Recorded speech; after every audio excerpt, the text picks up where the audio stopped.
যে কোনো মূল্যে দুর্নীতির লাগাম টেনে ধরে মানুষের জন্য একটি নিরাপদ দেশ গড়ে তোলাই বিএনপির প্রধান নির্বাচনী অঙ্গীকার বলে জানিয়েছেন দলটির চেয়ারম্যান তারেক রহমান। রাজধানীতে আলাদা নির্বাচনী জনসভায় তিনি বলেন, এবারের নির্বাচন মানুষের ভাগ্য পরিবর্তনের নির্বাচন।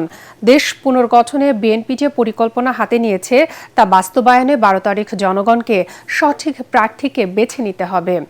ধানের শীষকে বিজয়ী করলে রাজধানীবাসীর জীবন ও জীবিকার নিরাপত্তা নিশ্চিত করা হবে, জানান তারেক রহমান। কামরুজ্জামান রাজীবের রিপোর্ট।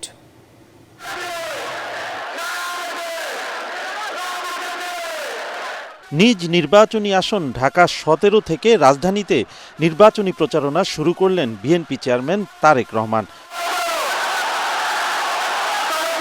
ক্যান্টনমেন্টের ইসিবি চত্বরে নির্বাচনী পথসভায় যোগ দিয়ে তিনি বলেন, ধানের শীষ বিজয়ী হলে রাজধানীকে নিরাপদ নগরীতে পরিণত করা হবে। এলাকার সন্তান হিসেবে ধানের শীষের পক্ষে ভোট চেয়ে এলাকার মানুষের জন্য কাজ করার সুযোগ চান তারেক রহমান। এই শহরে মা বোনেরা নিরাপদে নিশ্চিন্তে যে কোনো সময় দিনে যে কোনো সময় হাঁটতে পারবেন। এরপর ঢাকা 16 আসনে ধানের শীষের প্রার্থী আমিনুল হকের নির্বাচনী জনসভায় যোগ দেন বিএনপির কাণ্ডারি। সেখানে তিনি বলেন, 24-এর গণ অভ্যুত্থানে হাজারো শহীদের আত্মত্যাগের বিনিময়ে দেশের মানুষের ভাগ্য পরিবর্তনের সুযোগ তৈরি হয়েছে। দেশকে সঠিক পথে রাখতে মানুষকে সঠিক সিদ্ধান্ত নিতে হবে। বেশ কয়েকটি এলাকা আছে যেখানে মানুষ নিশ্চিন্তে থাকতে পারে না, কিন্তু তাদেরকে প্রতি মুহূর্তে দুশ্চিন্তার মধ্যে থাকতে হয়। আমি সিদ্ধান্ত নিয়েছি, আমাকে আল্লাহর রহমতে আল্লাহ যদি আমাকে সুযোগ দেন, তাহলে সেই মানুষগুলোর জন্য আমি আমার ঢাকা 17 এলাকায় স্থায়ী বসবাসের ব্যবস্থা করব, দেশের আইনগত ভিত্তি দিয়ে। এ সময় তিনি বলেন, দেশের প্রত্যেক নাগরিকের নিরাপত্তা নিশ্চিতে আইন শৃঙ্খলা পরিস্থিতি নিয়ন্ত্রণ ও দুর্নীতি নির্মূল করাই বিএনপির প্রধান লক্ষ্য। দুর্নীতি এবং আইন শৃঙ্খলা রক্ষা যে কোনো মূল্যে জনগণের জন্য, এই দেশের জন্য আমরা নিশ্চিত করব। এরপর ঢাকা 15 আসনে জনসভায় বিএনপি চেয়ারম্যান বলেন, ধানের শীষ বিজয়ী হলে নগরবাসীর নাগরিক সমস্যার সমাধান করা হবে। সারা দেশের বিভিন্ন প্রান্তে নির্বাচনী সমাবেশ শেষে এবার রাজধানীবাসীর ভাগ্য পরিবর্তনে বিএনপির পরিকল্পনার কথা তুলে ধরলেন তারেক রহমান।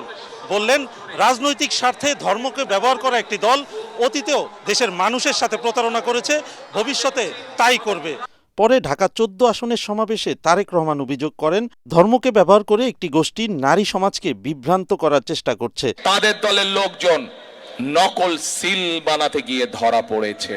সরল বনা মা বোনদের কাছে গিয়ে কিভাবে তাদের এনআইডি নাম্বার নিয়েছে, তাদের বিকাশ নাম্বার নিয়েছে। কামরুজ্জামান রাজীব, এটিএন বাংলা, ঢাকা।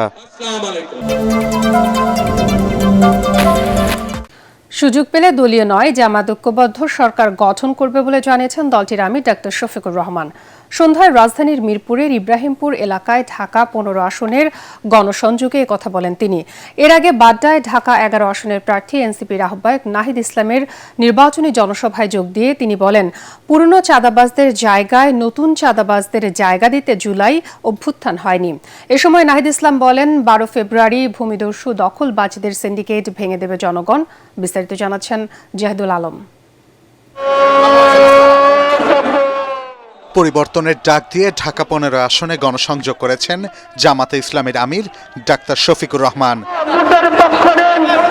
তার দল আগামীতে তরুণদের হাতে দেশের চাবি তুলে দিতে চায় জানিয়ে 11 দলীয় জোটের এই শীর্ষ নেতা বলেন, কোনো বাধাই মানুষকে ভোট দেয়া থেকে বিরত রাখতে পারবে না। তার নির্বাচনী জোট জাতির মধ্যে আর বিভক্তি দেখতে চায় না। পরিবর্তনের পক্ষে জোয়ার শুরু হয়েছে মন্তব্য করে আমিরে জামাত 12 তারিখে জয়ের ব্যাপারে আশাবাদ ব্যক্ত করেন। ঐক্যবদ্ধ বাংলাদেশটাই আমরা আগামীতে গড়তে চাই এবং তরুণ সমাজের হাতে আমরা এদেশের চাবি তুলে দিতে চাই। অঙ্গীকার একেবারেই স্পষ্ট, জামাতে ইসলামী কোনো দলীয় সরকার গঠন করবে না। আল্লাহ যদি আমাদেরকে সুযোগ দেন, তাহলে আমরা ইনশাআল্লাহ ঐক্যবদ্ধ সরকার গঠন করব এবং সেই সরকার হবে জনগণের সেবক। এই সরকার জনগণের মালিক হবে না। আমরা সেবা দিতে পারলেই আমাদের রাজনীতি সফল হবে ইনশাআল্লাহ। এর আগে ঢাকা 11 আসনের প্রার্থী এনসিপির আহ্বায়ক নাহিদ ইসলামের নির্বাচনী জনসভায় বিএনপির সমালোচনা করে ডাক্তার শফিকুর রহমান বলেন, শেখ হাসিনা সরকারের 10 টাকা চালের প্রতিশ্রুতি আর বিএনপির ফ্যামিলি কার্ড একই রকম ভুয়া। 10 টাকা শের ধরে চালকে এখনো পেটের ভিতর গরম রয়েছে, ফাঁপা যায়নি। এখন আবার নতুন করে এই কার্ড সেই কার্ড, গাঁটে গাঁটে কার্ড। যেমন 10 টাকা দরের চালের আশ্বাসটা ছিল ভুয়া, এই কার্ডগুলো হইল সেই রকম ভুয়া। এইসব ভুয়া কার্ডকে আগামী 12 তারিখ জনগণ ইনশাল্লাহ লাল কার্ড দেখাবে। এই অঞ্চলের নাগরিক সুবিধা আমরা নিশ্চিত করব। যে সকল মানুষ ভূমি হারিয়েছে তাদের ভূমি আমরা ফিরিয়ে দেবার ব্যবস্থা করব। এই ভূমিদস্যুদের সিন্ডিকেট ঢাকা 11 থেকে আমরা চিরতরে নির্মূল করব ইনশাআল্লাহ। ক্ষমতায় গেলে নাহিদ ইসলামকে মন্ত্রী বানানোর ঘোষণা দেন জামাতের আমির। 12 তারিখ দলে দলে। জাহিদুল আলম, এটিএন বাংলা, ঢাকা। নির্বাচিত হলে ইনসাফের রাষ্ট্র কায়েম করা হবে বলে জানিয়েছেন জাতীয় নাগরিক পার্টি এনসিপির আহ্বায়ক নাহিদ ইসলাম। সন্ধ্যায় বিটিভিতে জাতির উদ্দেশ্যে দেয়া নির্বাচনী ভাষণে তিনি বলেন, দুর্নীতিমুক্ত নতুন বাংলাদেশ গড়ার অঙ্গীকার নিয়ে এগিয়ে চলছে তার দল। গুম, খুন ও দুর্নীতি লুটপাতে জড়িত অপরাধীদের বিচার করা হবে বলেও জানান তিনি। বিচারহীনতার সংস্কৃতিকে চিরতরে বিদায় জানানোর কথা বলেন জুলাই গণঅভ্যুত্থানের এই সম্মুখ যোদ্ধা।